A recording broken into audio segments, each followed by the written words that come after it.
Well, a young woman from Little Rock is giving women in Africa a chance at a better life. And she's doing with American consumers and a needle and a thread. Channel 7's Hawley followed her all the way to Africa and joins us now with the first of our special 3-part series. What an incredible story, really showing the spirit of Arkansas. I'm so excited about this, Christina. And we've all heard the old proverb, give a man a fish and you feed him for a day, teach him to fish and you feed him for a lifetime. The widows of war, AIDS, and hunger in Nairobi, Kenya, they don't want handouts. Instead, Anna Taylor is giving them the tools to proudly provide for their families.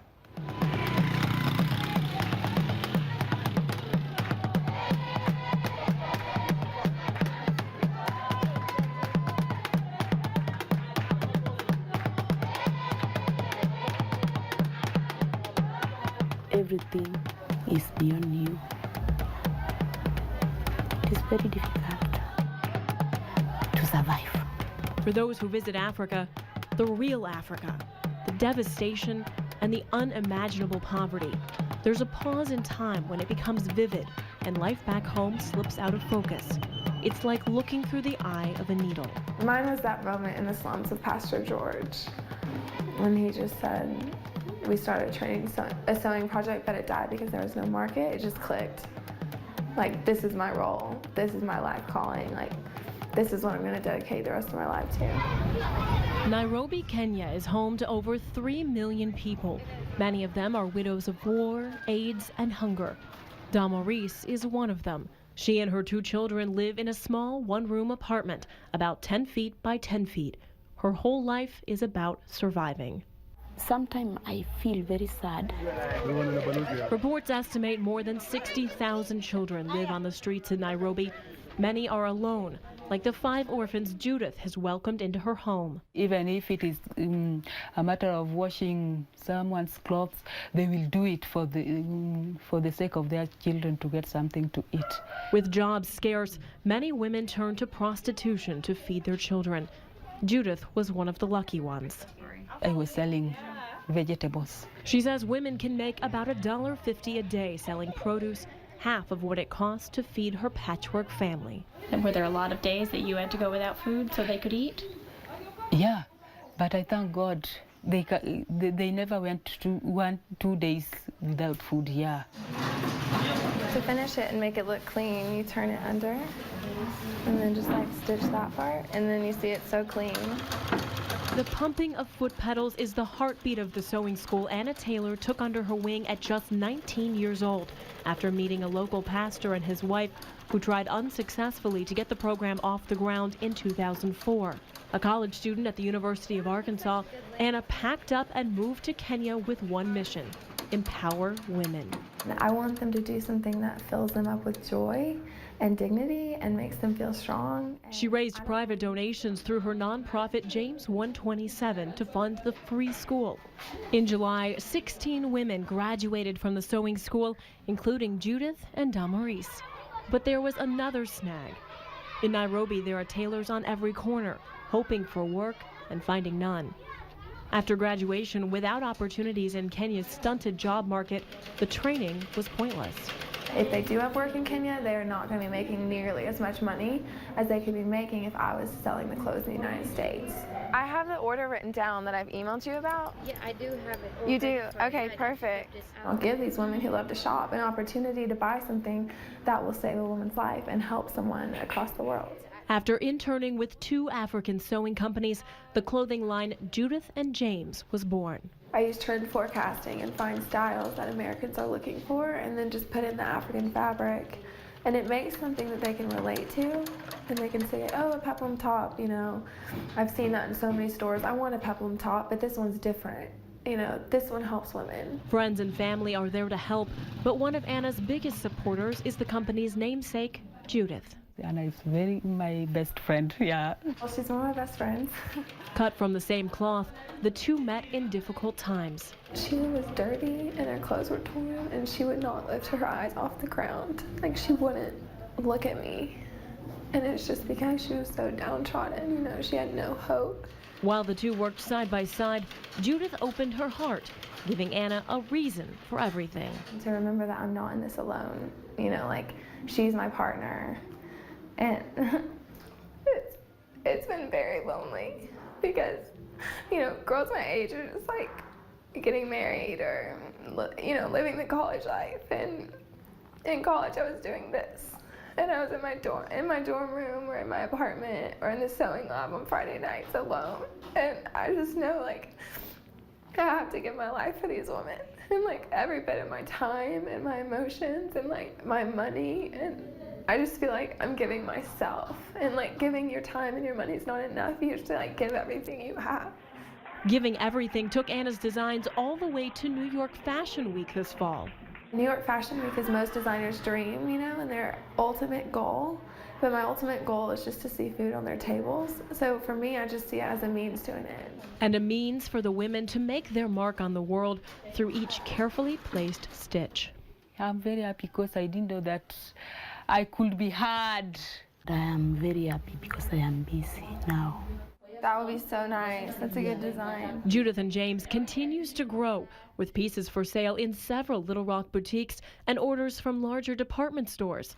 Despite the success, Anna refuses to pocket the profits. I don't want to take a salary from Judith and James, and everyone says it's naive, but I just have to see it grow. And I want these women to be paid before I am. Amid the oppression and doubt, there is hope for women in Nairobi, thanks to a young Arkansan mending one heart at a time. It's amazing that you can save lives just from a needle and thread.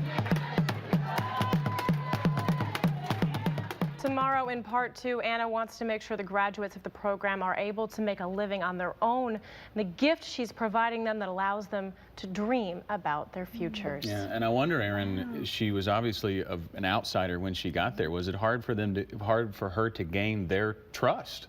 She said some of them it was, but I think a lot of them were in such a difficult position that they really latched on to that hope that she was there to bring them a new future. What a difference maker. We're looking forward to part 2. Well, last night we introduced you to Anna Taylor, a 22-year-old from here in Little Rock, giving her time, money, and all of herself to empowering women in Nairobi, Kenya. Tonight, in part 2 of our Spirit of Arkansas in Africa series, she's taking it one step further.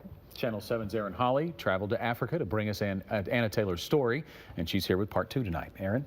Well, conditions for women, especially single mothers in Nairobi, can be devastating with very few job opportunities or ways to feed their children. But Anna Taylor, who again is from right here in Little Rock, has found a way to provide them with training and a gift that can save lives.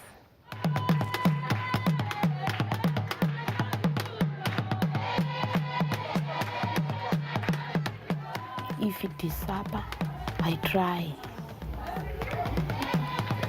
maximum 150 because something which I can afford. To feed her family each day, Delmaurice usually spends 50 shillings, less than $1. She and her 2 children share an apartment just outside Nairobi, Kenya's Mathare slum. It's about 10 feet deep and 10 feet wide, with 1 bed and 2 small couches. They don't have running water or a kitchen. There's a community toilet in the courtyard, and they have it good. And you all share the house? Yes. This room is home to 3 women and 3 children. It's so small, our photographer had to shoot through the window. Nairobi is home to over 3 million people. Many of them are widows of war, AIDS, and hunger. The lucky ones find jobs selling produce or washing clothes. Even better, they find Anna. I know that they're trying their best to provide for their children, but there are limited opportunities and limited resources here. And I want to create a life for them. I want to give them a chance to not go to bed hungry and to not wake up thinking, how am I going to get dinner tonight? 22-year-old Anna Taylor moved from Little Rock to Nairobi 2 years ago to start a sewing school for widows. When you're doing interface on the waistband, that would be so nice. That's a good design. I wanted to go from the ground up and take widows who had 0 skills and 0 opportunities for work, give them training, and put them on their own 2 feet so that they are set up for employment here in Kenya. When I was invited there, I just say, God, thank you, because you have really answered my prayer. James 127 is a nonprofit that raises money to fund the training program. And fashion line Judith and James provides work opportunities after they graduate. We have so much resource in the United States, and I know so many people who love to shop and buy products. Damaris was one of 16 women who graduated from the sewing program in July, wearing caps and gowns donated by Little Rock Christian Academy, where Anna went to school. No, I am not sewing now because I don't have machine. While Anna works tirelessly to build and promote the new clothing line so the women will have pieces to make, graduates like Cassia still have each day to survive. After graduation, God helped me, and now I'm doing some small job. Without their own machines, work for the women is limited. What would it mean to you to have a sewing machine? If I can have, this can be better. I pray if God can give me the machine, I can do my job. You're welcome. Shortly after we returned from Africa, prayers were answered. Damaris, Cassia, and all of the sewing program graduates were presented with their own machines. It was just a miracle, another miracle happening in my life, because now I'm going to do something that I'm now trained to do, and I really love it, and I love making dresses. In the United States, if you're given a gift, it doesn't save your life, you know, but they can actually make a living from this one item. I mean, it's amazing that you can save lives just from a needle and thread. Tomorrow, in the final installment of our Spirit of Arkansas in Africa series, there are many Arkansans other than Anna helping in Kenya, many showing orphaned and abandoned children, something that many of them have never experienced, and that is love. Well, I imagine it'd be very unique for them to have a camera crew from KATV there. How did they respond? Anna actually pointed out something really interesting, that when we asked them the question, how does that make you feel? It's the most cliche question in journalism. Yeah. That's probably the first time anyone has ever asked them that. Sure. Anyone has ever cared how they feel. Yeah. Right. And that just kind of gives us goosebumps. It really does. All right, good stuff, Erin. We'll see you again tomorrow night. Yes. Well, tonight, many Arkansans are far from home, caring for the sick and hungry in some of the poorest parts of the world. One of those places is Kenya. We've given you a peek inside for the last 2 nights, and Hawley joins us with the final part of our Spirit of Arkansas in Africa series. It's been quite a fun look to see a little bit about what's going on there. Fun and really emotional at times. Arkansas and Nairobi, 2 very different worlds, but in both worlds, people crave one thing: love. Tonight, how extraordinary volunteers from the natural state are changing the lives of Kenya's biggest hearts in the smallest bodies.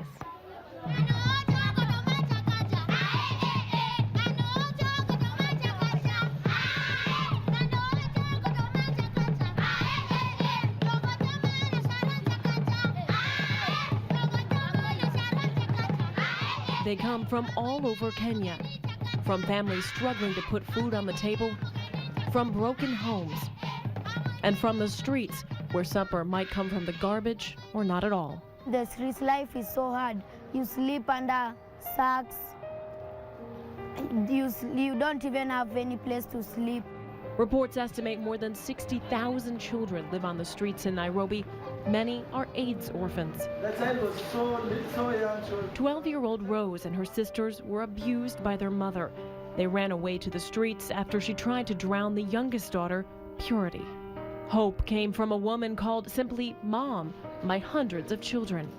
She took us. We came here in ABC. We took a shower. We ate. And now I'm in ABC.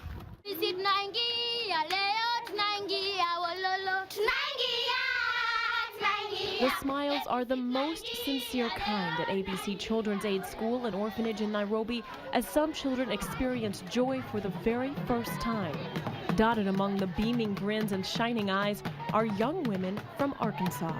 Arkansas is making an impact here. The orphanage is run by Icelander Thorn Helgonatir. Iceland is a tiny country.